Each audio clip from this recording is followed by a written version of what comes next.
Hello बच्चों, क्या हाल चाल? सब बढ़िया? मैं भी बहुत बढ़िया। और आज के सेशन को स्टार्ट करने से पहले प्रेम से बोलेंगे राधे राधे। और हमने जो लास्ट टॉपिक जो हमारा चल रहा था उसी को हम आगे बढ़ाते हुए, और इसके अंदर जितने भी प्रोविजंस बचे हुए हैं, जितनी भी हमें कंटेंट करवाना है, उसके हम डेफिनेटली आज चर्चा करेंगे। तो देखिए क्या है। बेसिकली हम लोगों ने अब तक जो प्रोविजन का कंसेप्ट था बैंकिंग कंपनी के केस में, हमने सिंपली ये पढ़ा था कि कोई बैंक है और बैंक का कोई एडवांस है। तो एडवांस के हमारे पास दो पोर्शन होंगे। कितने बेटा? दो। एक होगा सिक्योर्ड पोर्शन और दूसरा होगा अनसिक्योर्ड पोर्शन। ठीक है। इसकी रेट हमने देखी थी ऊपर, और इसकी रेट हमने बताया था देखना पड़ेगा कि डाउटफुल है तो 100% है, और डाउटफुल नहीं है, सब स्टैंडर्ड वगैरह है, तो उस केस के अंदर आपको 25% लेना है या आपको 40% लेना इन दैट केस। ठीक है ना। तो प्रॉब्लम क्या है कि हमारे पास ज्यादातर जो केसेज होते हैं वो ये वाले होते थे, क्योंकि डाउटफुल की कैटेगरी हमारे पास ज्यादा आती है। तो हमने क्या किया था कि एडवांस के दो टुकड़े किए थे, सिक्योर्ड का पोर्शन था, दूसरा अनसिक्योर्ड का। दोनों की रेट ऑफ प्रोविजन अलग अलग हमने देखने को मिली थी। सिमिलर हमारे पास एक कंसेप्ट और है जो बिलोंग करता है प्रोविजन की रेट से। लेकिन दोनों में डिफरेंस क्या है? यदि दोनों एक ही होते तो डेफिनेटली हम ऊपर वाले में ही कवर कर चुके होते। तो मैंने बोला कि वहां पर रेट का झमेला नहीं है। वहां पर टेंशन जो है वो रेट की नहीं है, वो टेंशन जो है नेचर ऑफ सिक्योरिटी की है। नेचर ऑफ सिक्योरिटी का मतलब है, अभी हमने जो टॉपिक पढ़ा है, जो हमने एडवांस किए ऊपर, एडवांस से जो लिए हैं, वो सारे के सारे सेल्फ सिक्योर्ड थे। सेल्फ सिक्योर्ड का मतलब है उनकी गारंटी मैंने दी थी। मैंने का मतलब ये है कि भैया मैंने अपनी कोई चीज गिरवी रखी थी। मेरी बात क्लियर है? आपने प्लांट मशीन रख दिया होगा, बिल्डिंग रख दी होगी, कुछ भी रखा होगा, बट मैंने खुद ने सेल्फ सिक्योर किया था उसको। वो उस वाले केस की सिक्योरिटी थी। लेकिन कभी कभार क्या होता है कि आपको ऑर्गेनाइजेशन गारंटी दे देती है। ऑर्गेनाइजेशन दे देती है, थर्ड पार्टी दे देती है। जैसे मैं मान लो मैं गया चंदूलाल के पास, मैं चंदूलाल से बोला कि भैया चंदूलाल मुझे 1 लाख रुपए चाहिए। तो 1 लाख के लिए बोला गिरवी दे। तो मैंने क्या किया, मेरे पास एक रिंग थी जो कि 25,000 रुपए की थी। मैं छोटा सा एग्जांपल बना के लेके चल रहा हूँ, फिर उसको आगे थोड़ा सा आगे और अच्छा समझाऊंगा। मुझे 1 लाख रुपए चाहिए था। चंदूलाल के पास गया, तो मैंने बोला 25,000 रुपए की, 25,000 रुपए की जो गिरवी था, जो गिरवी चाहिए थी मुझे, गिरवी, गिरवी 25,000 रुपए की मैंने क्या कर दी बताओ? मेरी रिंग थी एक, रिंग मैंने गिरवी रख दी। उसकी कॉस्ट क्या थी बेटा? 25 लाख रुपए की उसकी वैल्यू थी। अब बचा कितना बताओ? 75,000 रुपए का। 75,000 के लिए मैंने बोला मांगीलाल, मेरा दोस्त था मांगीलाल, मांगीलाल, वो चंदूलाल को भी जानता था। उसने बोला मांगीलाल ऐसा करो यार, तुम बता दो ना इसको। इसने, मांगीलाल ने बोला चंदूलाल से, टेंशन ना ले, भरोसा कर, बंदा अच्छा है। बोला भाई भरोसे से कुछ नहीं बनता। इसने नहीं दी, तू देगा, बोलना, क्या तू देगा पैसा? तो मांगीलाल ने बोला ठीक है, मैं देता हूं, लिखित में गारंटी उसने दे दी कि ये नहीं देगा। मान लो यदि पैसा मैं ना दूं, मैं डीडी ना दूं, दिनेश धाकड़ पैसा नहीं दे, तो चंदूलाल बोल रहा है भैया देखो, भाई सुन मांगीलाल, यदि दिनेश धाकड़ ने पैसा ना दिया तो याद रखना तुझे देना पड़ेगा। तो गारंटी दे दी मांगीलाल ने। अब ये मत सोचना जवान दे दी, हो सकता है जवान हो, लेकिन बेसिकली हम जो लीगली बात करते हैं डॉक्यूमेंटेशन पे होती है। उसने बोला ठीक है डॉक्यूमेंट्स बना ले भैया, मैं गारंटी दे रहा हूँ, टेंशन ना ले, भैया दिनेश पैसा दे देगा, उसकी टेंशन मत लेना। अब हुआ क्या मुझे बताओ? अब मुझे सिंपली यहां पर पहले इस लोन के अमाउंट को दो पोर्शन में डिवाइड करना है। एग्जाम्पल समझ में आ गया? चंदूलाल से 1 लाख रुपए मैंने उधार लिए, मैंने उसमें 25,000 रुपए की एक रिंग थी, अंगूठी थी, वो मैंने गिरवी रख दी। बाकी 75,000 की गारंटी मैंने दिला दी मांगीलाल से। मेरी बात क्लियर है? अब मुझे करना क्या है, इस पूरे अमाउंट को, जो मेरे पास क्रेडिट है, जो मेरे पास क्रेडिट है, इस क्रेडिट के मुझे दो पोर्शन करने पड़ेंगे। क्या बेटा? एक करना पड़ेगा सिक्योर्ड पोर्शन, एक करना पड़ेगा अनसिक्योर्ड पोर्शन। सिक्योर्ड पोर्शन के अंदर दो चीजें निकल के आ रही हैं। बताओ क्या क्या निकल के आ रहा है? एक निकल के आ रहा है वाई सेल्फ, या कह सकते हो आप प्लेग रख दिया, गिरवी रख दिया सामान आपने। दूसरा by other, by other person और एनी ऑर्गेनाइजेशन। सर ऑर्गेनाइजेशन जैसे बैंक, बैंक से गारंटी दिला दी मैंने। जब बैंक से मैं गारंटी दिला देता हूं तो वहां पर आपको कुछ जरूरत है नहीं है? बैंक लिख के दे दिया, टेंशन ना लो भैया, ये नहीं देगा मैं दे दूंगा। बैंक मतलब भाई बहुत बड़ी चीज है। अब हुआ क्या, आपको देखना पड़े दो। अब इस केस में क्या हुआ है, मेरे पास दो चीजें हैं। एक मैंने जो टोटल लिया है, या मान लो ऐसा कर लो, इसको थोड़ा सा और मैं समझा इसको 50,000 ले लो आप, है ना। मेरा एग्जाम्पल प्रॉपर बन जाएगा और कुछ नहीं है। मैंने क्या किया भैया, यहां पर जो है मैंने सेल्फ दे दी 25,000 रुपए की, दूसरी गारंटी मैंने मांगी लाल से दिला दी 50,000 रुपए की। ये भी सिक्योर है, ये भी सिक्योर है। तो सिक्योर टोटल मिला के कितना हो गया बेटा बताओ, 75,000 का। अनसिक्योर कितना बचा गुरुजी, 25,000 रुपए का। बोलो हाँ है ना। अब स्टैंडर्ड बोलते हैं, आपकी आरबीआई की गाइडलाइंस बोलते हैं, एक बात बताओ, आपको प्रोविजन किस किस पर बनाने की जरूरत है। सर इस पर तो बनाना ही पड़ेगा। मान लो ये डाउटफुल कैटेगरी में आता है, ये जो आपका एडवांस है डाउटफुल कैटेगरी में आता है, तो गुरुजी इस पर तो बनेगा 100%। मेरी बात को कंसेप्चुअल समझना, गुरुजी इस पर तो बनेगा 100%। और जो सेल्फ में दिया है, जो सेल्फ में दिया है, सेल्फ में जो दिया है उस पर प्रोविजन लगेंगे ऊपर वाले, जो हमने पिछले सेशन में पढ़ा था। यानी कि ऊपर वाले का मतलब ये है, आपको देखना पड़ेगा किस टाइम में जाता है। यदि डाउटफुल में जा रहा है, और डाउटफुल में देखना पड़ेगा आपको, क्योंकि सारे के सारे पोर्शन जो है सिक्योर के हैं। ठीक है, लिखा हुआ है बकायदा मैंने, ये सिक्योर की रेट थी। तो मैंने बोला देखना पड़ेगा कि डाउटफुल कौन सी कैटेगरी का है, इसका है, इसका है, इसका है। मान लो इसका है, मान लो 0 से 1 का है, मैंने यहां बोल लिया जो डाउटफुल जो दे रखा है ये, जो डाउटफुल है वो है 0 से 1 वाले ईयर का। तो इसका मतलब ये हुआ ये सिक्योर पोर्शन है, तो सिक्योर वाले पोर्शन पर तो लगेगा कितना बेटा, 25%। सर इस वाले पे भी तो यही लगेगा। तो मैंने बोला मुझे एक बात बताओ, मांगी लाल ने गारंटी दे दी है, तो उसमें कोई कोई रिस्क है, बोलो ना। क्या मांगी लाल रिस्क है, भैया उसने दिया वो देगा, उस पर तो रिस्क है ही नहीं है। चलो मांगीलाल छोड़ो, मैं उसके एग्जांपल देके बैंक रख देता हूँ कि मांगीलाल तो मैंने आपके लिए सहूलियत के लिए बता देता है, जो आपको थोड़ा इजीली समझ में आ जाए। बैंक ने गारंटी दे दी, क्या बैंक की जो गारंटी दी उस पर आपको किसी प्रकार का संदेह होना चाहिए, शक होना चाहिए क्या। सर बिल्कुल शक नहीं होना चाहिए। जब उस पर शक ही नहीं होना चाहिए तो उस पर प्रोविजन बनाने की रिक्वायरमेंट है क्या। जब आपको लगता है डाउट है पैसा नहीं आएगा तभी प्रोविजन बनाते हो। तो यानी इस केस के अंदर, इस केस के अंदर आप प्रोविजन जो बनाओगे वो बनाओगे क्या बेटा, 0%। मेरी बात समझ में आ गई। तो अब आप प्रोविजन निकालोगे, प्रोविजन निकालोगे यहां पर, अमाउंट ऑफ प्रोविजन, तो सिंपल दिखेगा on secured portion. Secured portion में लोगे ओनली फॉर 25,000 का, 25,000 का, और लोगे 25%, तो कितना आएगा देखते हैं। ठीक है ना। और दूसरा लोगे क्या बेटा, अनसिक्योर्ड पोर्शन, कितना लोगे बेटा, 25 लाख का 100%। ठीक है, तो 25 का हो गया 25%, 6.25, तो कितना हो गया, ये हो गया अपने पास टोटल प्रोविजन 31.25 का। दिक्कत किसी को, क्या ये सिनेरियो समझ में आ गया, क्या ये पूरी कथा आपको समझ में आ गई, बोलो समझ में आ गई क्या। सर बिल्कुल समझ में आ गई। यदि ये समझ में आ गई पूरी कहानी, तो मैं अब थोड़ा सा एक आपको एक फंडामेंटल समझा देता हूँ, हल्का सा इसका पूरा ब्रीफ दे देता हूँ, और उसके बाद सीधा मैं एग्जाम्पल पर आऊंगा। ठीक है ना। चलो क्या मैं इसको हटा दूं यहाँ से। सर नोट करना ना ना बच्चा, टेंशन ना लो, मैं अभी करवाऊंगा आपके लिए। ये एग्जाम्पल आपको समझ में आना चाहिए था बस।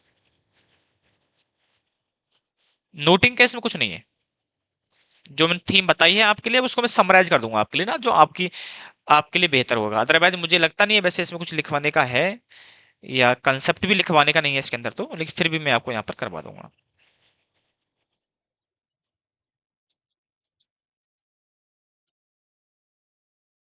एग्जाम्पल के लिए याद रखना, जिस भी ऑर्गेनाइजेशन ने गारंटी दी है उस पर आपको किसी प्रकार का शक नहीं है ना। लिख लो चाहो तो कंसेप्ट ना।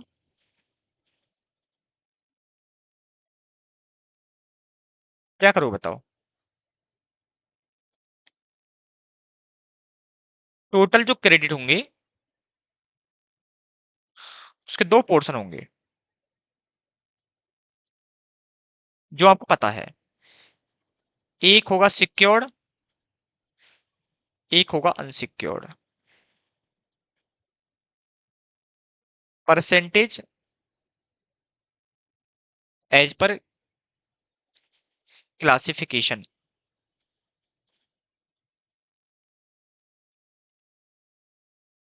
ऑफ असेट्स ऑफ एडवांस, जो मैंने ऊपर आपको पढ़ाया था।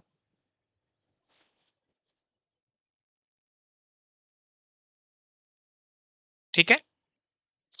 यहां जो है, यहां दो सिचुएशन आएंगी।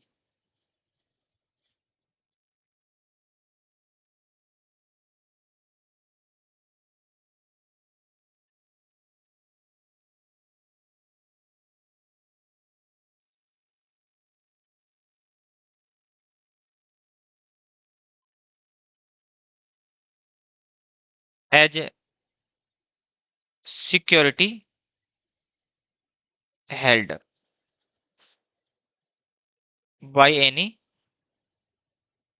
ऑर्गेनाइजेशन।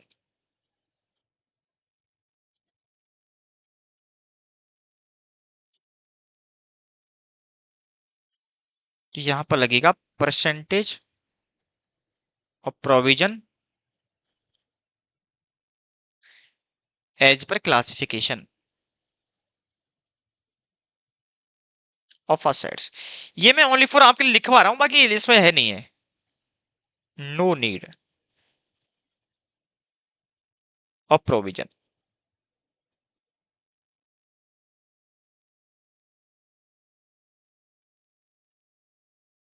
ये गारंटी है ये तो गारंटी है। यानी कि आप ऐसा कह सकते हो, चाहो तो ऐसे ले दो गारंटी। एक तो सिक्योरिटी है, एक गारंटी है। सिक्योरिटी के केस में जो क्लासिफिकेशन रेट्स पड़ी थी वही अप्लाई होगी, लेकिन गारंटी की बात आती है, गारंटी का मतलब वो सारा वो देगा, थर्ड पार्टी देगी। अब थर्ड पार्टी देखना पड़ेगा बैंक है कि ऑर्गेनाइजेशन कौन है, ठीक है ना, वो देगी पूरा। तो वहां पर आप किसी प्रकार का संदेह नहीं होना चाहिए। पर्सन पे तो शक हो सकता है, जैसे मैंने मांगीलाल का एग्जांपल लिया था, बाद में क्यों हटाया मैंने, क्योंकि मांगीलाल पर शक हो सकता है। बट ऐसा, हम गारंटी का मतलब उस व्यक्ति की गारंटी मानते हैं जिस बंदी का हमें लगा 100% विश्वास नहीं ये बंदा देगा। मेरी बात समझ रहे हो? तो उस केस के अंदर आप गारंटी को प्रॉपरली मानते हो।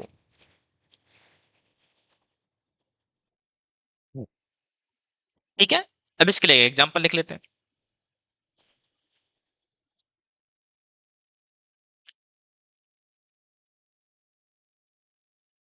Example,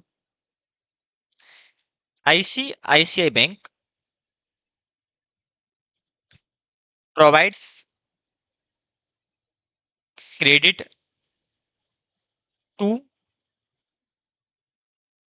mister Mohan and other information given are एच। क्या क्या इंफॉर्मेशन है? Total credit of ₹100 crore. Security held of rupees है मान लो 40 लाख की। ECGC covered @ 50%। Calculate amount of provision if above advance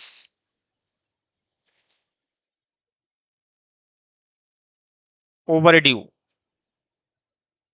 under 0 to 1 year। A realisable value of security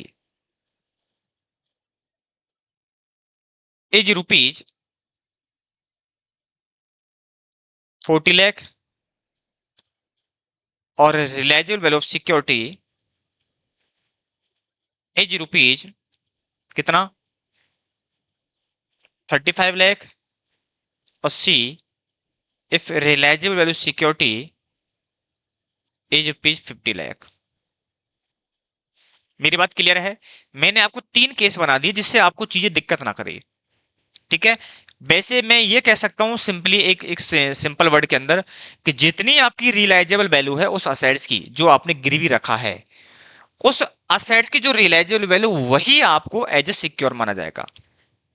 जैसे example के लिए आपको टोटल मिला के 100 करोड़, ये लाख नहीं बेटा करोड़ है ना, सारे डिजिट करोड़ में लेना आप लोग, या फिर इसको भी लाख में ले लो, आसान हो जाएगा ना। क्या है पता नहीं। ठीक है? आपने कोई चीज 100 करोड़ या 100 लाख का आपने क्रेडिट ले रखा है, और उसके दरमिया आप लोगों ने क्या कर रखा है, 40 लाख रुपए की आपने एक सिक्योरिटी है, मान लो प्लांट एंड मशीन है, मान लो बिल्डिंग है, आपने बिल्डिंग को गिरवी रखा हुआ है। अब क्या है, अब उस बिल्डिंग की वैल्यू देखनी पड़ेगी कितनी है, उतनी की गारंटी मानोगे आप ये नहीं कहते बिच एवरेज लेस, ऐसा नहीं कहोगे, ये फंडामेंटल मत लगा देना यहाँ पर ना, अदरवाइज हमारे दिमाग में क्या होता है, अच्छा कॉस्ट और एनआरवी बिच एवरेज लोअर ना, यहाँ मत लगाना चाहिए ना, ये चीज यहाँ पर एक्सेप्शनल सिचुएशन में चली जाती है। अब आप मान लो बिल्डिंग की वैल्यू 50 लाख रुपए है तो 50 लाख रुपए सिक्योर माना जाएगा। बिल्डिंग की वैल्यू 80 लाख रुपए है आज तो 80 लाख माना जाएगा, क्योंकि लैंड की वैल्यू बढ़ सकती है यहाँ पर। बिल्डिंग की वैल्यू 40 लाख रुपए, तो अब आप उसको सिक्योर मानोगे 40 लाख रुपए का। इस बात का बेहद याद रखना है, इसलिए 3 केस बना दिए। मैं आपको ओनली 2 केस सॉल्व करवाऊंगा, तीसरा आपको ही करना है, बाकी बेसिक करने की जरूरत है नहीं है, क्योंकि आपको यहां समझ में आ गया होगा। ठीक है? अब पहले केस में कोई प्रॉब्लम नहीं है, पहले केस में रियलाइजेबल वैल्यू भी 40 लाख है और आपके लिए सिक्योरिटी भी 40 लाख की है, तो उस केस में आपको किसी प्रकार की प्रॉब्लम नहीं है। लेकिन बाकी के केस में आपको लगता है कि ऊपर नीचे है, तो आपको कुछ मत दिमाग में रखना, आप उस केस के अंदर ये भूल जाना, आपको ये वाली वैल्यू सिक्योर्ड पोर्शन पर लेके जानी है। मेरी बात क्लियर है मेरे बच्चे? चलो फटाफट से solution. A case, calculation of secured portion and unsecured portion of advance. पहले तो आपको यही निकालना है कि सिक्योर्ड पोर्शन कितना है, अनसिक्योर्ड पोर्शन कितना है। तो टोटल क्रेडिट अमाउंट कितना मेरे बच्चे, इन लैक्स में है ये, 100 लेस कर दोगे सिक्योर्ड बाई,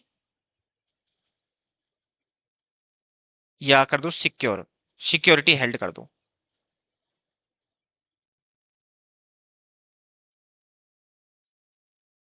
सिक्योरिटी याद रखना एट रियलाइजेबल वैल्यू 40 लाख की। तो बताओ क्या हो गया, बैलेंस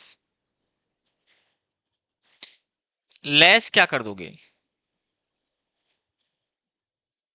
कवर्ड बाई, या कहें तो ऐसा कर दो, गारंटी गिवन बाई एसीजीसी। आप अभी ईसीजीसी इतना समझो, मैं जो भी यहाँ वर्ड यूज कर रहा हूँ वो कोई ऐसी ऑर्गेनाइजेशन है जो गारंटी देने का काम कर रही है। ठीक है ना? फुल फॉर्म लिखवा दूंगा, बस काम की है नहीं वैसा, फिर भी कितना बेटा, 50%। कितना बचा बेटा यहाँ बताओ, 60 लाख, और 60 लाख का हो गया 30 लाख, और यहाँ पर बच गया 30 लाख। तो एक बात तो क्लियर हो गई होगी अब आपको, कि ये वाला जो पोर्शन है ये अनसिक्योर है। ठीक है? ये वाला पोर्शन सिक्योर है एक तो, एक ये वाला पोर्शन सिक्योर है, इस पर रेट तो जीरो आएगी हमेशा, 0%। इस पर आपको एज पर क्लासिफिकेशन देखना पड़ेगा, ये बात मैंने ऊपर डायग्राम में समझाई थी आपके लिए एग्जांपल देकर के, वही चीज देखनी है। ठीक है ना? ये आपके अंडरस्टैंडिंग के लिए था। Calculation of amount of provision. अच्छा इसमें ए वाई लो ना यार, ये फिर इसका केस नंबर है ये तो। ठीक है ना? Calculation of amount of provision on advance, बताओ क्या है, ऑन सिक्योर्ड पोर्शन मेरे बच्चे सिक्योर्ड पोर्शन में इसी को लेके जाना बस ना, 40 लाख का। और ऑन अनसिक्योर्ड पोर्शन कितने का है, 30 लाख का। आपको 0 से 1 ईयर का दिया था, तो सिक्योर पोर्शन पर रेट थी 25%, और डाउटफुल पर थी आपके लिए अनसिक्योर पर 100%।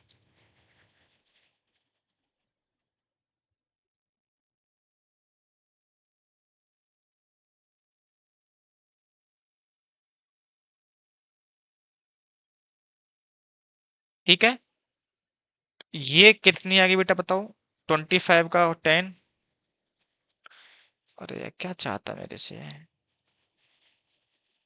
और ये कितना हो गया 30 लाख, कितने का आ गया 40 लाख टोटल प्रोविजन।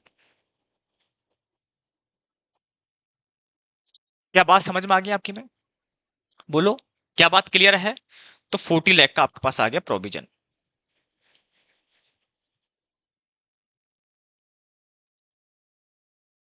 ठीक है, कोई दिक्कत किसी को नहीं।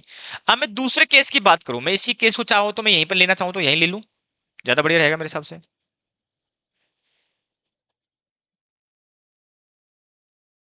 मैं दोनों केस को यहीं ले लेता हूं।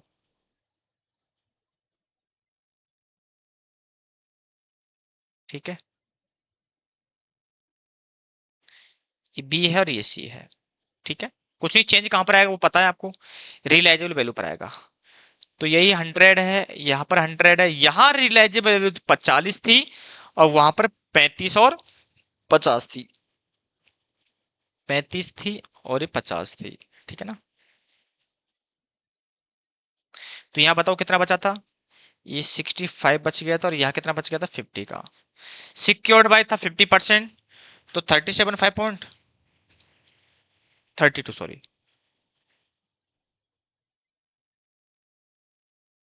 यहाँ 25 था, तो यहाँ 32.50 हो जाएगा, यहाँ पर 25 हो जाएगा, ये क्लासिफिकेशन होके आ गया था। और आप यहाँ रेट की बात करोगे तो यहाँ पर लगेगा 35 लाख का, 25%, यहाँ लगेगा 50 लाख का 25%, और यहाँ लगेगा 32.50 का 100%, यहाँ लगेगा 25 का 100%। ठीक है, आई होप उम्मीद करता हूँ आपको बात समझ में आ गई होगी, क्योंकि मैं इनको प्रॉपरली वर्किंग के रूप में लेके जाता तो आप थोड़ा सा मेरा कैलकुलेशन और टाइम दोनों ही ज्यादा लगता है, इसलिए मैंने इस चीज को तीनों केस को यहाँ डाल दिया, इसमें ले लो ए। ठीक है, तो मेरे हिसाब से ये कंसेप्ट आपको समझ में आ गया होगा। एक एग्जांपल भी करवाता हूँ आपको ना, टेंशन लेने की जरूरत नहीं, आपको एक एग्जांपल करवाऊंगा जो कि आपके स्टडी मैट का ही दे रखा है, मैं उसकी बात भी करूंगा। पहले फटाफट से इसको आप यहाँ पर एक बार नोट कर लो, जिससे आपकी कंसेप्ट की बेहतर क्लियरिटी आपको मिल जाएगी।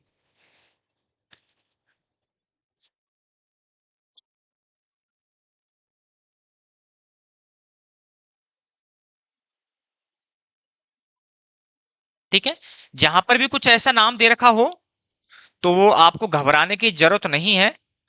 ठीक है, आप ये समझ चलोगे ओनली फॉर किसी ऑर्गेनाइजेशन के रेस्पेक्ट में है। ठीक है, ये ऐसी ऑर्गेनाइजेशन है जो बेसिकली गारंटी देने का काम करती है, वैसे इसका नाम है export credit guarantee corporation, export credit guarantee corporation. और भी ऑर्गेनाइजेशन हो सकती है, बैंक का गारंटीड बाय बैंक, तो टेंशन है नहीं आपको, बैंक सीधा लेके समझ में आ जाएगा आपको। ये वो वाली सारी ऑर्गेनाइजेशन है जो गारंटी देती है, गारंटी कोई भी दे हमें किसी बात से कोई फर्क नहीं पड़ता, हमें उस पर किसी भी प्रकार का संदेह नहीं है, किसी प्रकार का शक नहीं है, किसी भी प्रकार का हमें उस पर डाउट नहीं है, तो उस केस के अंदर आप उस पर प्रोविजन नहीं बनाओगे, no need to made of provision, आपको प्रोविजन बनाने की कोई रिक्वायरमेंट नहीं है। ठीक है, मैं एक आपके लिए क्वेश्चन देखता हूं जो आपको दिखेगी, ये वाला है, आप ये कर लोगे मुझे उम्मीद है इसकी तो। हाँ, क्वेश्चन नंबर 10 आपको देखना पड़ेगा, क्वेश्चन नंबर 10 देखना पड़ेगा आपको ना।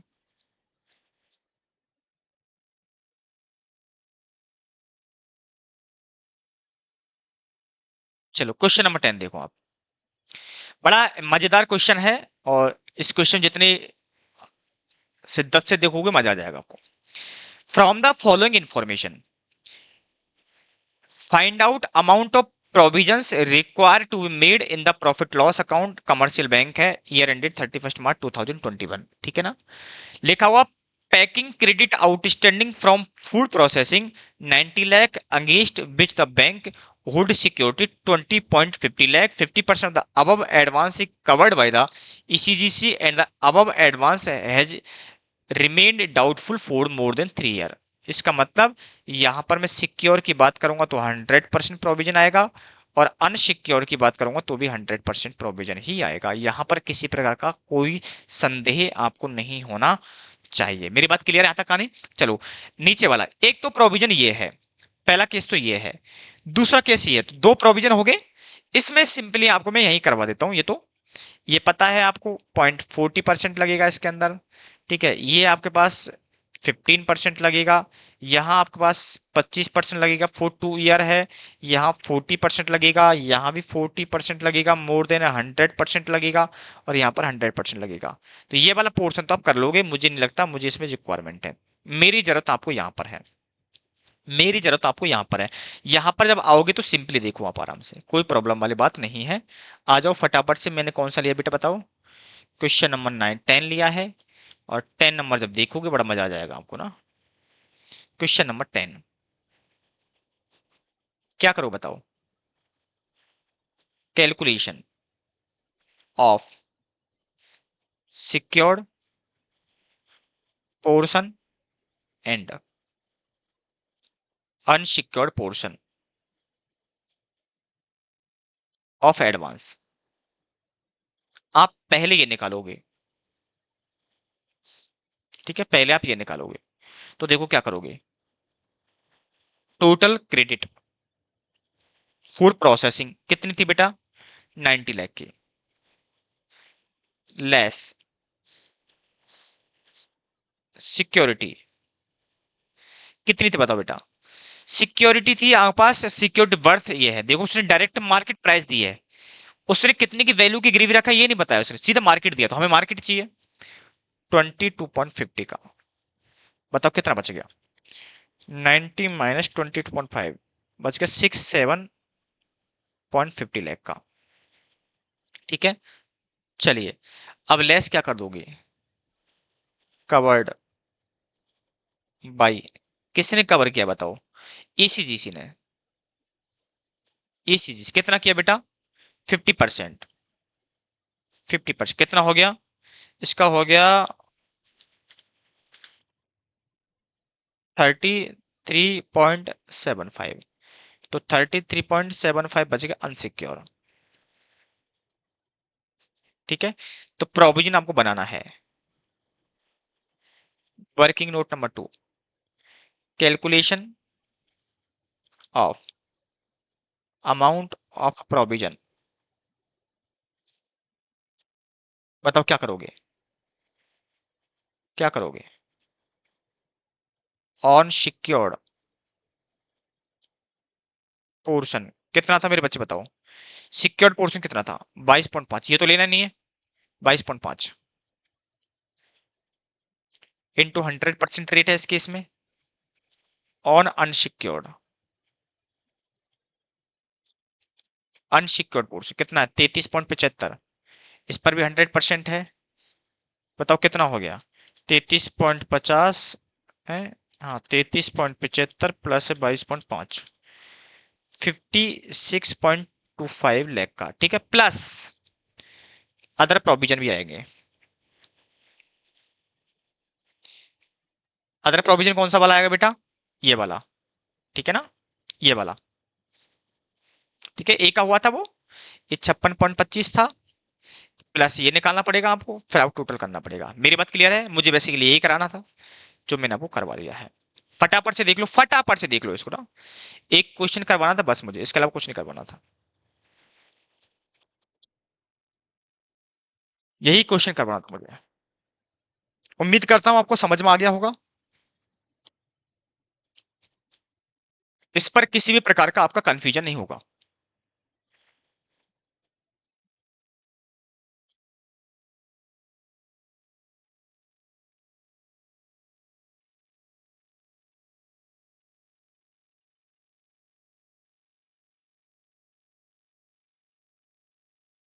ठीक है। वैसे तो मुझे इसके अंदर और भी एडजस्टमेंट करवाने थे छोटे छोटे, जैसे कि एओसीसी था, यानी कि एक्सेप्टेंस ऑब्लिगेशन एंड अदर को थी मेरे पास, एक्सेप्टेंस थी, अदर ऑब्लिगेशन थी, एईओ वाले थे, बहुत सारे प्रोविजंस थे। बट मुझे लगता है कि ये ज्यादा इंपॉर्टेंट थे। इसके बाद सीधा मैं आऊंगा पीएल की तरफ, मुझे पीएल करवाना है, एक एक क्वेश्चन पीएल का करवाना है, और सीधा मैं आऊंगा। ठीक है। आई होप, उम्मीद करता हूं कि आपको बेहतर तरीके से समझ में आ गया होगा जो मैंने पढ़ा है आपके लिए। चलिए, इसको मैं यहां से हटा दूं। ठीक है। अब लिख लो यहाँ पर क्या, फॉर्मेट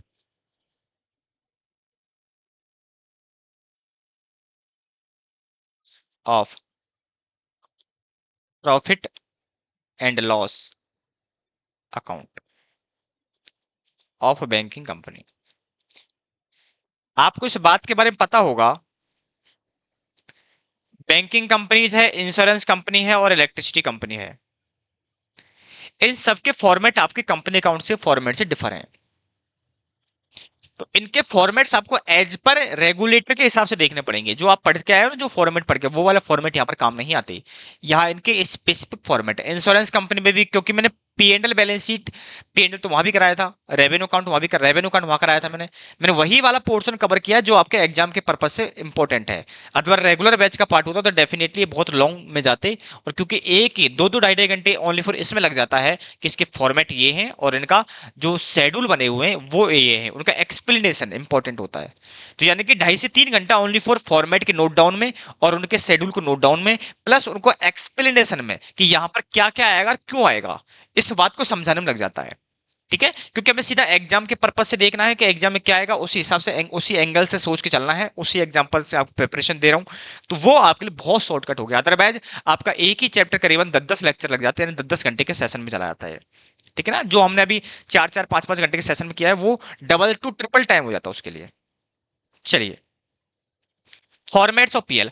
अब आपको फॉर्मेट्स पढ़ने पड़ेंगे। फॉर्मेट्स इसके बड़े आसान है, क्योंकि फॉर्मेट्स आपको डेफिनेटली जो आपके पास आरबीआई गाइडलाइंस के सब दे रखे हैं, वही फॉर्मेट्स आपको यहाँ पढ़ने हैं, और उन्हीं फॉर्मेट्स के हिसाब से आपको सोचना पड़ेगा कि हमें यहाँ पर क्या है।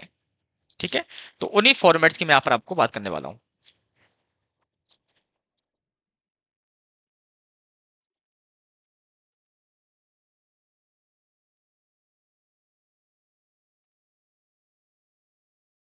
चलिए, मैं बैलेंस शीट के फॉर्मेट की बात नहीं करूंगा, चाहो तो लिख लो यहाँ पर,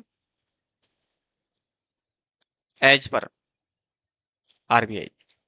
ठीक है, आरबीआई के हिसाब से है। ज्यादा बड़ा फॉर्मेट नहीं है इसका पीएल का, छोटा सा ही है।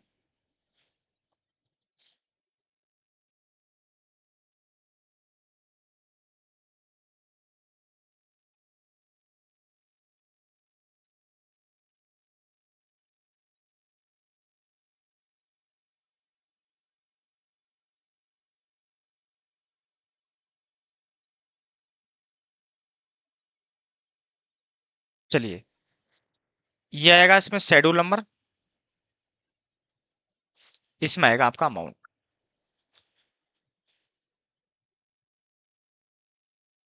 ठीक है, इसमें आएगा आपका अमाउंट। सबसे पहले लिखोगे इंटरेस्ट अर्न, शेड्यूल नंबर है इसका 13। इसके अलावा लिखोगे other income, schedule number 14।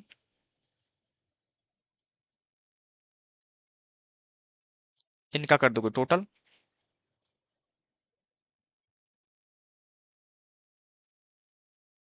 Total, इसके अलावा खर्चों का आएगा, तो यहां लिखोगे इंटरेस्ट एक्सपेंडेड।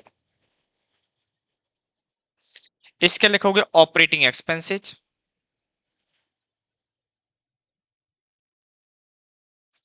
यहां लिखोगे provisions and कंटिजेंटी।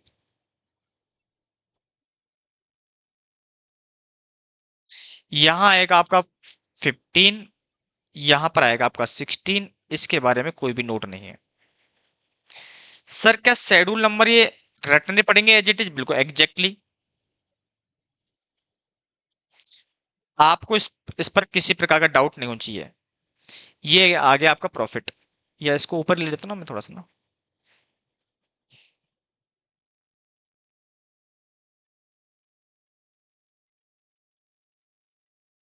Provisions and contingent है ना, यहाँ आ जाएगा प्रॉफिट। और यहाँ पर आ जाएगा लास्ट एप्रोप्रिएशन।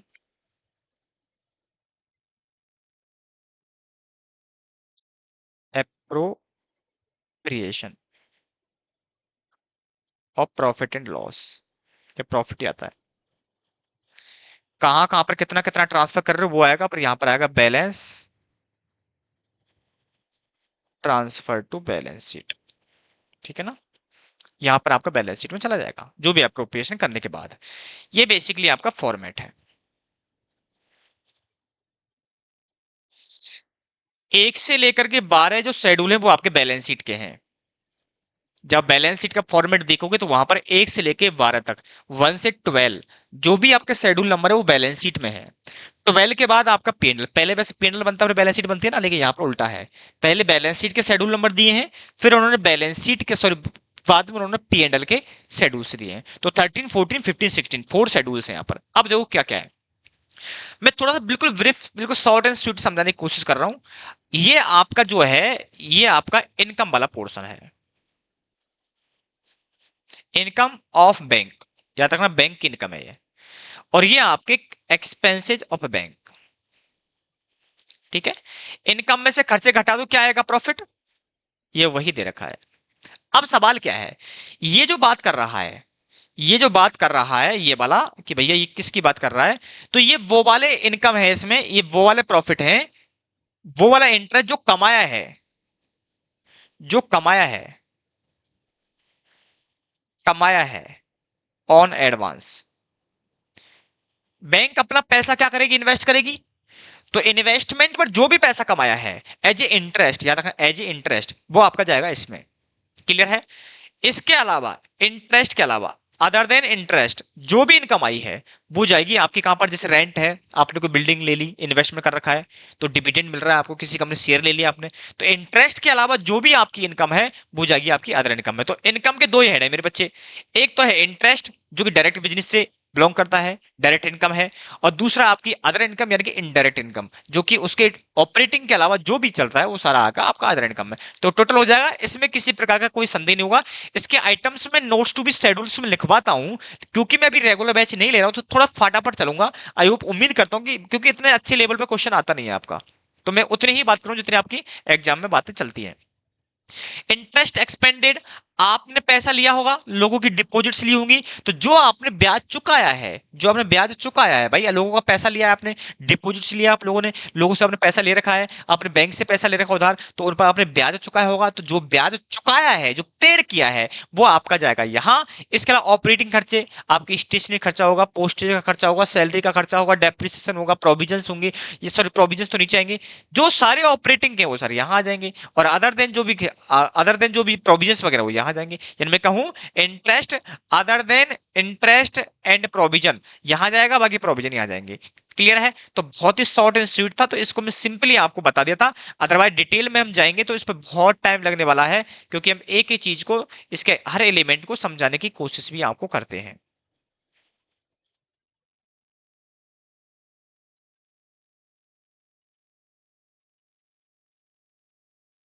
ठीक है बच्चों, चलिए, मैं अब इसी के साथ आप सीधे आता हूं क्वेश्चन पर। एक क्वेश्चन दे रखा पीएनएल का, तो मैं उसको डिस्कस करूंगा। ये दे रखा क्या? हाँ यही दे रखा है, 11 नंबर का ही है, देखो आराम से ना, कोई प्रॉब्लम नहीं है। 11 नंबर का क्वेश्चन है, उसको देखो आप। क्या लिखा हुआ है? Following are the figures extracted the books of by bank limited schedule commercial bank है। तो शेड्यूल कमर्शियल बैंक आपको डेफिनेटली जो फॉर्मेटिंग है आरबीआई के हिसाब से चलेगा। 31/3/21 को अदर इंफॉर्मेशन दे रखी है, दे रखा है इंटरेस्ट डिस्काउंट रिसीव वाला दे रखा है। यहां पर आपको डायरेक्टर की फीस दे रखी है, ठीक है ना, यहां पर डायरेक्टर क्या दे रखी है बेटा? फीस दे रखी है। डायरेक्टर्स की क्या दे रखी है? फीस दे रखी है ना। आगे दे रखा है इंटरेस्ट पेड दे रखा है, रेंट पेड दे रखा है, इशू सब्सक्राइब कैपिटल दे रखी है, स्टेशन, ये सारी चीजें आपको नीचे दे रखी है। नीचे इन्फॉर्मेशन है provision for bad debts and doubtful debts, ये दे रखा है मेरे बच्चे। ये आपका क्या है बेटा? प्रोविजन। ये क्या है मुझे बताओ ना। प्रोविजन दे रखा है, क्या दे रखा है? Provision. Rivet on bill discounted, ये रिवेट वाला है, जो हमने कंसेप्ट पढ़ा था, निकाल के दिया है इसने, आपको निकालने की रिक्वायरमेंट नहीं है। प्रोविजन फॉर इनकम टैक्स, ये भी, ये प्रोविजन है और ये भी प्रोविजन है। तो मैं कहूं तो प्रोविजन की बात कर दूं तो हो गया 2 लाख का ऊपर हो गया, प्लस 350 का नीचे हो गया, तो 550 का प्रोविजन प्रोविजन है मेरे पास। ठीक है। आगे लेके डिजायर डिक्लेयर 10% डिविडेंड, ये बेसिकली आपका अप्रोप्रिएशन है। ठीक है, ये आपका क्या है बेटा? अप्रोप्रिएशन है। ठीक है। Make the necessary assumption and prepare the profit and loss account in accordance with the law, जो आपका आरबीआई के रेगुलेशन बोलता है आपको वैसे ही निकालना है। बहुत आसान है, कोई प्रॉब्लम वाली बात नहीं है। मैं क्या इसी फॉर्मेट को यूज कर लूं मेरे बच्चे? इसी फॉर्मेट, नहीं बोलोगे क्या सर यार, इतना भी किस बात का किस। चलिए, ये क्वेश्चन नंबर है 11। ठीक है। Statement of profit and loss.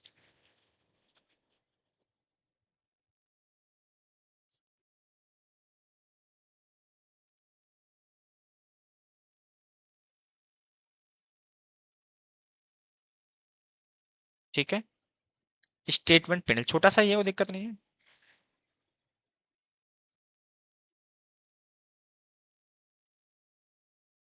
मैं पूरा फॉर्मेट एक बार नोट कर देता हूँ।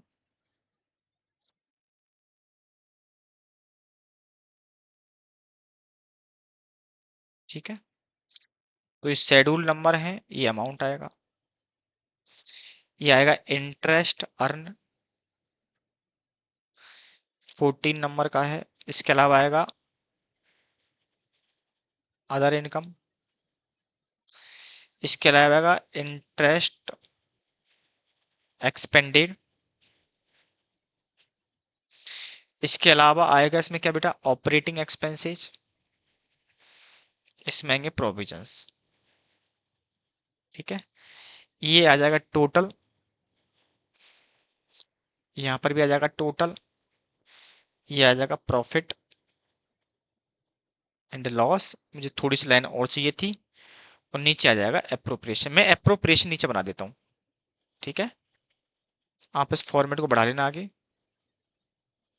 कोई दिक्कत नहीं है।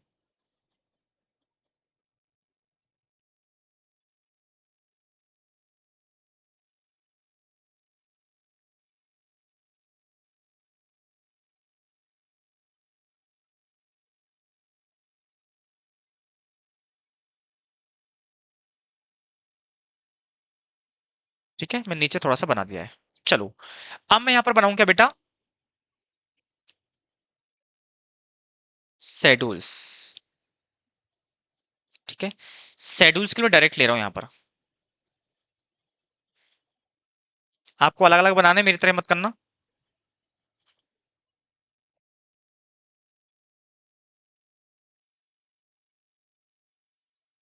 आपको क्या करना बेटा? अलग अलग ही बनाने हैं, आप एक साथ मत कर देना। ठीक है। मैं यहां पर एक साथ बना रहा हूं।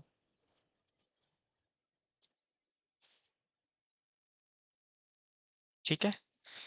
तो यहां पर है शेड्यूल नंबर 13,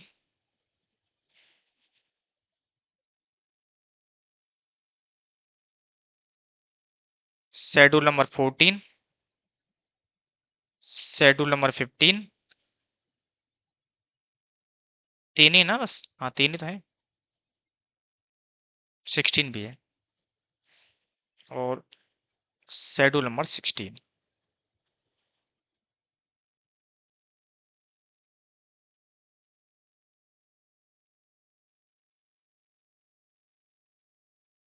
आप नोट्स टू बी अकाउंट्स आप भी बनाओगे। ठीक है। चलो, अब देखो, आपको इसका पता है क्या आएगा इसमें? इसमें आएगा इंटरेस्ट अर्न्ड, इसमें आएगी अदर इनकम। क्या आएगी बच्चा? Other income. इसमें क्या आएगी बताओ? Interest expanded. इसमें आएगी ऑपरेटिंग एक्सपेंसेज। ठीक है, बाकी के अदर आएंगे, उनको अपन बाद में देखेंगे। चलिए अब देखो, इंटरेस्ट में कितना आएगा, इधर आ जाओ। आपको पता है प्रोविजन का तो हमने देख लें, कोई दिक्कत नहीं है। आपको देखो क्या है, पहला लिखा हो interest and discount received, that is पहला वाला पॉइंट। आपने रिबेट वाला पॉइंट था वो इंटरेस्ट इनकम का ही था, बोलो है ना। तो जो है वो यही है। डिस्काउंट रिसीव्ड मतलब क्या है, आपको इतना मिला है। आप उस कंसेप्ट को याद करो जो मैंने पढ़ाया था आपके लिए। तो यहां क्या लिखोगे बताओ, आप क्या लिखोगे, डिस्काउंट इनकम। कितनी मेरे बच्चे, 20,30,000। ये वो वाली थी जो आपको रिसीव हुई थी, याद है। आप फिर इसमें प्लस करते थे ओपनिंग, और लेस करते थे क्लोजिंग रिबेट। बोलो ना मेरे बच्चे, यही करते थे नहीं करते थे बताओ। फिर आप जो अमाउंट आता था उस वाले अमाउंट को प्रॉफिट लॉस में ट्रांसफर करते थे, यस और नो। यस। ओपनिंग मेरे पास है नहीं, क्लोजिंग दे रखा 7500। तो बाकी का अमाउंट आपका बताओ कहां जाएगा, पीएल में जाएगा। कितना आ रहा बताओ, 20,000, सॉरी 20,30,000 माइनस 7500, 20,22,500। इतनी जल्दी लिंक नहीं किया होगा ना, इसलिए नहीं किया क्योंकि हमने पहला ही क्वेश्चन कर रहे हैं। जब 2 से 3 क्वेश्चंस करोगे तो बातें समझ में आएंगी, जो हमने एडजस्टमेंट पढ़े वो कहां पर काम आने वाले हैं। मेरी बात क्लियर है। तो अभी पहला ही क्वेश्चन है, इसलिए अपन को थोड़ा सा ऐसा लग रहा है कि यार अचानक से क्या हो गया, हम कहां से कहां आ गए, बिल्कुल कंफ्यूजन बढ़ गया। तो जब आप क्वेश्चन लगातार करोगे तो बात बार बार दिमाग में आएगी, अच्छा। और वैसे आप देखो ना कंसेप्ट नंबर 1 के अंदर, अमाउंट ट्रांसफर टू पीएल मैं कैसे निकालता था, उसका फॉर्मेटिंग यही दिया था मैंने आपके लिए, याद हो तो आपको। क्लियर है मेरे बच्चे। ठीक है, तो इसी चीज को दिमाग में आपको रखना है। ये पहला तो हो गया खत्म। तो मैंने क्या कर दिया देखो, मैं इमीडिएटली कवर करता जाऊंगा, ये मेरा हो गया। ठीक है ना। और साथ के साथ मैंने नीचे वाले क्लोजिंग को भी एडजस्ट कर दिया। ये वाला पॉइंट हो गया खत्म। नेक्स्ट पॉइंट देखो अब, इंटरेस्ट पेड ऑन डिपॉजिट। तो इंटरेस्ट पेड का पॉइंट है, मैं यहां पर आ जाऊं, यहां लिख दूं इंटरेस्ट पेड ऑन डिपॉजिट, क्योंकि खर्चा, अरे ओ माय गॉड, क्या कर रहा हूं मैं, इंटरेस्ट पे किया खर्चा है तो ये नीचे वाले में जाएगा, interest paid on deposit. Only for identify करना है कौन से वाले शेड्यूल में जाएगा बस, खर्च होगा तो। कितना मेरे बच्चे बताओ, इंटरेस्ट पेड 12,02,000। आगे देखें क्या होगा, ये भी कवर हो गया मेरा, इशू नहीं आएगा कहीं भी। रिजर्व अंडर सीए वाला अभी इसकी बात मैं करूंगा, ये रिजर्व अंडर सेक्शन 17 है, स्टेट्यूटरी रिजर्व आता है। ठीक है ना, इसकी बात में बात करूंगा मैं। नीचे देखो, commission and exchange in brokerage, ये आपका इनकम है। ठीक है ना, ये यहां नहीं लिखा, लिख लो, ये क्रेडिट बैलेंस है। ये प्रैक्टिस का है, अदरवाइज आपको पता है 90,000 का, तो मैं लिख दूं अदर इनकम में।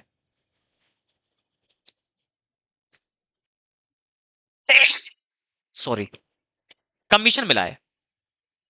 कमीशन बैंक देती नहीं है, कमीशन बैंक वैसे देती भी है नो डाउट। ठीक है ना, बेसिकली ये ब्रोकरेज है, एक्सचेंज, एक्सचेंज तो बैंक ही करता ना। तो डेफिनेटली एक्सचेंज समझ लो, कमीशन समझ लो, कमीशन बैंक आपसे क्या करती है, लेती है। ठीक है ना, आपने एक्सचेंज कराया तो लेगा, तो वो आपका इनकम का पार्ट बनेगा। तो 90 कितना बेटा है, 90,000। इंटरेस्ट रिसीव, सॉरी, इंटरेस्ट के अलावा जो भी इनकम है सारी अदर इनकम में जाएगी। रेंट है तो रेंट रिसीव्ड हुआ है 30,000 का। इसके अलावा profit on sale of investment, ये भी इनकम है। तो प्रॉफिट ऑन इन्वेस्टमेंट, ये भी जहां जाएगा, कितना बेटा, 95,000 का। इसके अलावा बताओ क्या है, और ये हो गया, ये भी हो गया, ये भी हो गया। सैलरी अलाउंसेज ऑपरेटिंग खर्चा है, तो ये जहां जाएगा ऑपरेटिंग के अंदर, ऑपरेटिंग जाएगा सैलरी। कितना बेटा बताओ, ये है 1,05,000। एडजस्टमेंट नीचे देखूंगा बाद में ना, अदरवाइज जो फाइनल अकाउंट बनाने का तरीका अलग होता है। ठीक है, नीचे इसको भी ले लो, अदर एक्सपेंसेस भी उसी में जाएगा, ऑपरेटिंग में। क्योंकि एक्सपेंसेस हमारे पास दो ही हेड है, 12,000 का। ऑडिट फीस भी ऑपरेटिंग में जाएगी, कितने बेटा बताओ, 4,000 की। डेप्रिसिएशन भी वहीं जाएगा, आपको याद हो तो। कितना है, 12,500 का। ठीक है, ये भी हो गया, ये भी हो गया, ये सारे नीचे के हो गए। ऊपर आ जाओ। पोस्टेज टेलीग्राम भी ऑपरेटिंग होता है। पोस्टेज एंड टेलीग्राम भी आपका ऑपरेटिंग ही होता है। कितना बेटा, 25,000 का। इसके अलावा स्टेशनरी भी ऑपरेटिंग होता है। कितने का है, 12,000 का। इसके तो बचपन में पढ़ा है ना आपने। ठीक है ना। रेंट टैक्सेज भी उसी में जाएगा। रेंट टैक्सेज कितना है, 54,000 का। ठीक है। इसके अलावा और देखो क्या है हमारे पास, डायरेक्टर फीस अलाउंसेज, ये भी उसी में जाएगा। कितना बेटा, 12,000 का। हमने पी एंड एल के ऊपर की जो इन्फॉर्मेशन से सारे ले ले, देख लो। ये आएगा नहीं, ये हमने छोड़ दिया, इसकी हमने बात अभी की है नहीं। ये ओपनिंग बैलेंस है बेसिकली, ये जो आपका बेसिकली दोनों आइटम होंगे बैलेंस शीट में कम आएंगे। ठीक है, ये भी बैलेंस शीट में आएगा। जब हम पी एंड एल बैलेंस निकालेंगे पी एंड एल का, तो opening reserve plus during the year, और आएगा माइनस कर देंगे क्लोजिंग रिजर्व, तो वो आपको यहाँ से हटाना पड़ेगा ना, वो चीज निकल जो निकालोगे वो चीज आएगी यहाँ से। ये बैलेंस शीट का आइटम बेसिकली। चलो, ये हो गया। अब नीचे देख लो क्या क्या बच रहा है। प्रोविजन फॉर डाउटफुल डेट्स, मैंने प्रोविजन 550 में ले लिया है, तो मैं इसकी अलग से बात नहीं करूंगा, ये कर दिया। इनकम टैक्स ये कवर मैंने कर ही लिया है। ठीक है। डायरेक्टर का डिविडेंड है, ये आपका अप्रोप्रिएशन जाएगा, इसको मिलूंगा, बस एक ही पॉइंट बचा ये वाला। ठीक है ना। चलो, तो फटाफट से टोटल कर दो इनका। टोटल कितना आ रहा है, 1,05,000 प्लस है 12,000 प्लस है 4,000, 12,500, 25,000, 12,000, 54,000 प्लस 12,000, 236,500। टोटल देख लेना मेरे बच्चे, गलती हो जाता ना। 236,500, ये एज इट इज आ जाएगा, 12 2 का। इसमें भी कोई दिक्कत नहीं है। 95,000 प्लस 30 प्लस 90, 215, इसका भी टोटल आ गया। इसका टोटल हमने निकाल दिया, इसको लिख लो आराम से। ये आएगा मेरे बच्चे यहाँ पर 20,22,500, है ना।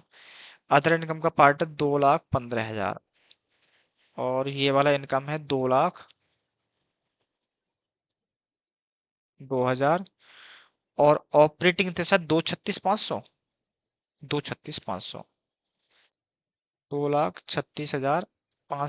और एक नोट और बना लो साथ के साथ में, ये नोट आएगा, ये नोट प्रोविजंस।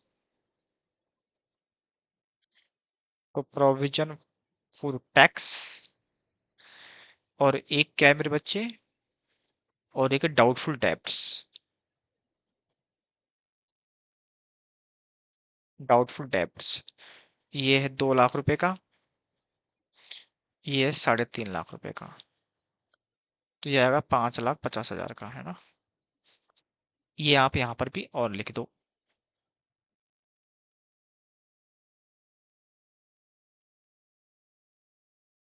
अब कर दो टोटल, फटाफट से कर दो मेरे बच्चे। हाँ। ये होगा, पहले ऊपर इसका टोटल कर दो एक बार तो।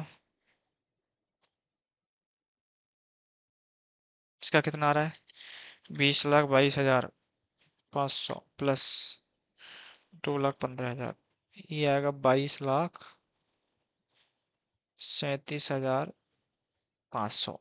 ये 37,500, एक बार देख लो कैलकुलेशन, आप चेक करके एक बार।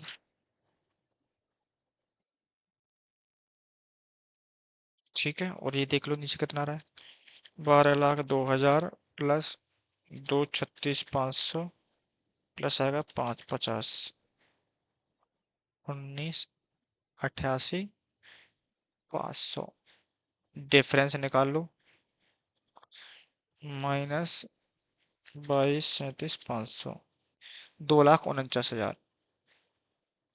प्रॉफिट आ गया आपको 2,49,000, इसको नोट कर लो आराम से ना। 249, ये प्रॉफिट आ गया आपका। ठीक है, कुछ भी नहीं है आपके लिए। आपने प्रॉफिट लॉस अकाउंट तो बेसिकली अब आइडेंटिफाई करने का ना, बेसिकली देखो फॉर्मेट पता लग गया आपको, ये भी पता लग गया कि कौन सा आइटम कहाँ जाने वाला है। अब बस ओनली फॉर आपको आइडेंटिफाई करना है इस वाली सीरीज से जो आप अब तक करते हुए आए हो, कि ऑपरेटिंग कौन सा खर्चा है, इंटरेस्ट का कौन सा खर्चा है, वो डेफिनेटली आप 11 12 से पढ़ते हुए आए हो, उसमें मुझे नहीं लगता आपको मुश्किल आने वाली है। ठीक है, हाँ मानता हूँ ट्रांजेक्शन बढ़ गए, तो हो सकता है कुछ ट्रांजेक्शन ऐसे हो जो बैंकिंग कंपनी के आपको समझ में नहीं आ रहे हो, तो वो डेफिनेटली प्रैक्टिस से होता है, वो डेफिनेटली आप जब पूरी फॉर्मेटिंग का एक्सप्लेनेशन पढ़ते हैं तो वहां पर थोड़ा इन डेप्थ उसको हम चर्चा करते हैं। बट अभी हम इसको यहीं पर इतना ही रखेंगे। ठीक है, अब आपको पता ही है कि आपका एप्रोप्रिएशन है।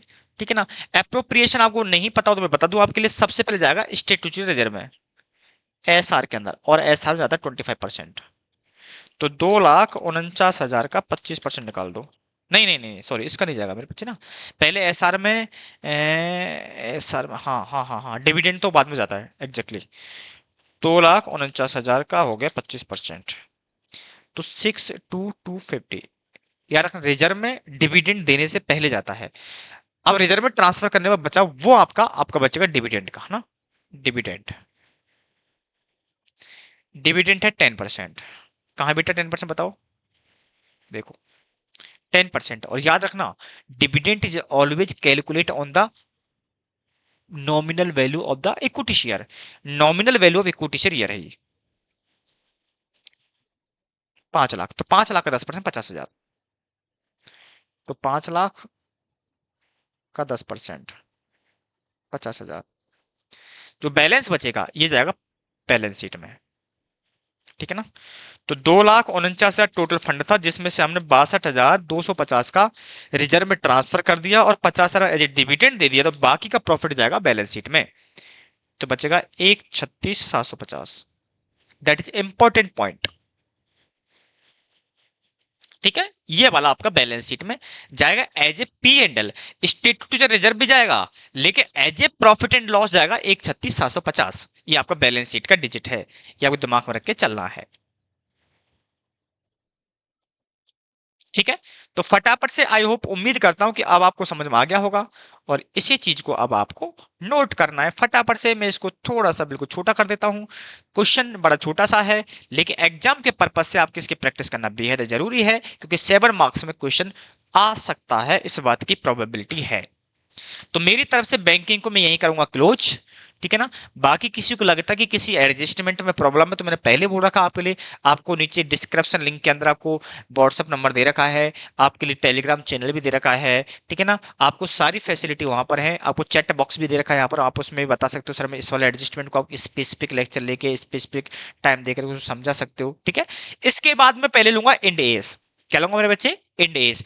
फाइनल में इन डेप्थ इन लार्ज है, आपको फाइनल में 100% नहीं, 80% आपका जो कंटेंट है फाइनल में आकर के, वो आपका पूरा की पूरा बिलोंग करेगा इंड एएस से। किससे करेगा, इंड एएस से। तो इंड एएस यहाँ पर भी है, कुछ 8-10 इंडेस है, छोटे छोटे हैं।